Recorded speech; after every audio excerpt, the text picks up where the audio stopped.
दोस्तों, जनहित भारत में आप सभी का स्वागत है।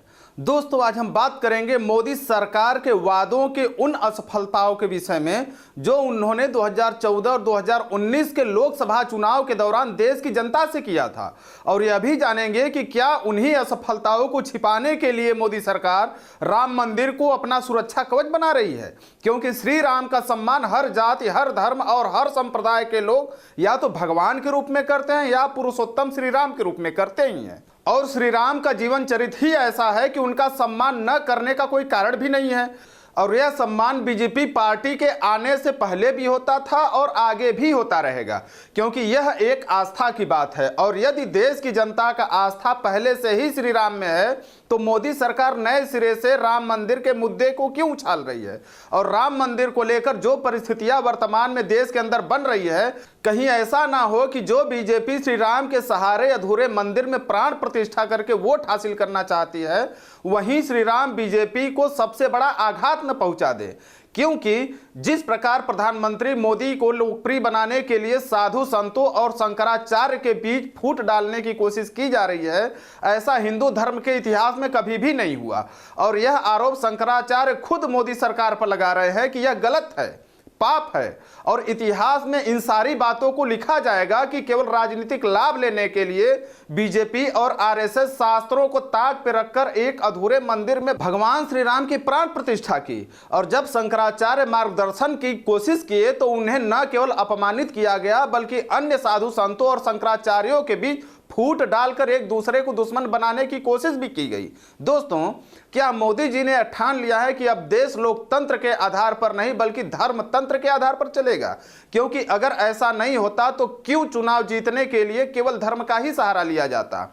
और यह ना केवल हिंदू धर्म के सर्वोच्च धर्म गुरुओं का अपमान है जो कह रहे हैं कि धर्म को कभी राजनीति का हिस्सा नहीं बनाया जाना चाहिए, बल्कि हमारे देश के उन संविधान निर्माताओं का भी अपमान है जो संविधान बनाते समय ही इस बात का उल्लेख कर दिए थे कि हमारा देश किसी एक विशेष धर्म पर आधारित नहीं होगा बल्कि लोकतंत्र पर आधारित होगा, जिसके अंदर बनने वाली सभी सरकारें सभी धर्मों, सभी संप्रदायों से बिना भेदभाव किए एक समान व्यवहार करेंगे और सबके योगदान से देश का विकास का मार्ग भी प्रशस्त होगा।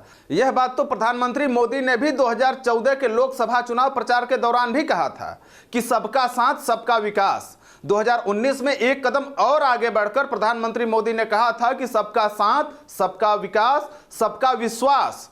तो आखिर प्रधानमंत्री अपने ही बातों को कहकर क्यों भूल जाते हैं?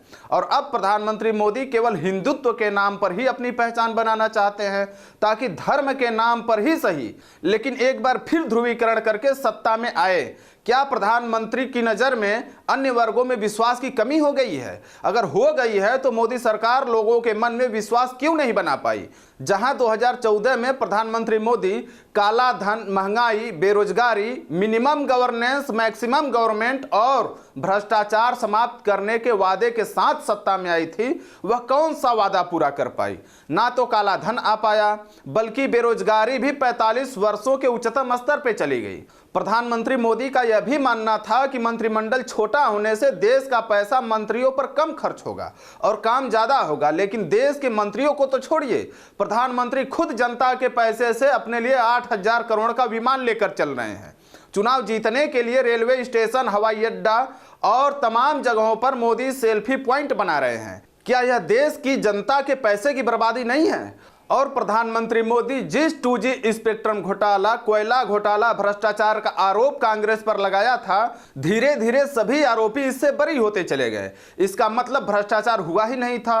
और आज के दौर में फिर इसी भ्रष्टाचार के नाम पर विपक्षी दलों पर ईडी और सीबीआई के छापे पड़ रहे हैं, जबकि बीजेपी में शामिल होने वाले सभी भ्रष्टाचारी नेता ईडी और सीबीआई के कार्रवाई से मुक्त हो गए। और 2014 के बाद 2019 के चुनाव में भी प्रधानमंत्री फिर इन्हीं सब बातों को दोहराए और साथ में यह भी कहा कि हम देश के सुरक्षा के साथ कोई समझौता नहीं करेंगे और आतंकवाद के साथ जीरो टॉलरेंस जारी रखेंगे।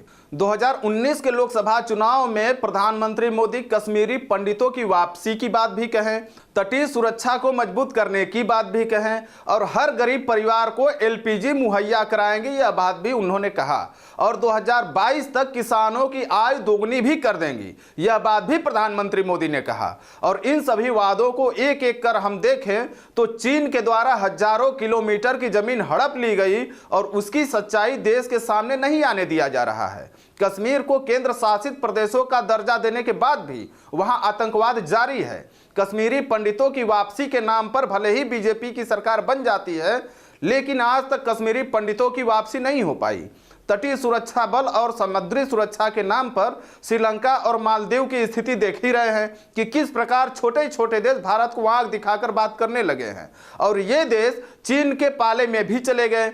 जहां तक गरीब परिवारों के एलपीजी की मुहैया कराने की बात है तो एलपीजी गैस का दाम 3 से 4 गुना बढ़कर 1000 से 1200 तक कर दिया गया, जो गरीबों के पहुंच से वैसे भी दूर चली गई। 2022 तक किसानों की आय दोगुनी करने की बात कही थी, वह भी नहीं हो पाई। तो क्या मोदी सरकार के लिए 2014 और 2019 की असफलताओं को छिपाने के लिए केवल राम मंदिर ही एक सहारा बचा है और अब देश को ना तो कल्याणकारी नीतियों के द्वारा चलाया जाएगा और ना ही लोकतंत्र के तहत? क्योंकि यदि लोकतंत्र होता तो लोकसभा चुनाव में कल्याणकारी नीतियों से संबंधित मुद्दों जैसे गरीबी, बेरोजगारी, महंगाई, स्वास्थ्य, शिक्षा आदि पर वोट मांगे जाते हैं। लेकिन जब बीजेपी दो बार इन्हीं सब मुद्दों पर वोट मांगकर सत्ता भी हासिल कर ली, लेकिन वादा पूरा न कर पाने पर क्या उसके सामने केवल हिंदुत्व कार्ड खेलने के अलावा और कोई रास्ता नहीं बचा है? और सबसे बड़ा सवाल कि क्या जनता भी गरीबी, बेरोजगारी, महंगाई, स्वास्थ्य, शिक्षा आदि को मुद्दा नहीं बनाना चाहेगी? और अगर बनाना चाहेगी तो क्या संविधान और लोकतंत्र तथा लोक कल्याणकारी नीतियों की तरक्की की कसौटी पर मोदी सरकार को परखेगी? और अगर परखेगी तो क्या जनता को यह समझने में देर नहीं लगेगी कि उसके साथ 10 वर्षों में केवल छल किया गया और हजारों करोड़ों रुपए बर्बाद करके केवल विज्ञापनों और गोदी मीडिया के चैनलों के माध्यम से उनको बहकाया जा रहा है? और क्या फिर देश की जनता यह चाहेगी कि यह सिलसिलेवार छल उसके साथ चलता ही रहे? आखिर देश की जनता ही लोकतंत्र में देश की मालिक होता है, लेकिन मालिक को ही अधिक समय तक गुमराह करना किसी भी सेवक के लिए ठीक नहीं होता है। शायद 2024 का चुनाव प्रधान सेवक की आंखें भी खोल देगा। अगर हमारे द्वारा दी गई जानकारी आपको अच्छी लगे तो वीडियो को लाइक करें, शेयर करें और चैनल को सब्सक्राइब करके घंटी वाला बटन दबाना ना भूलें। धन्यवाद।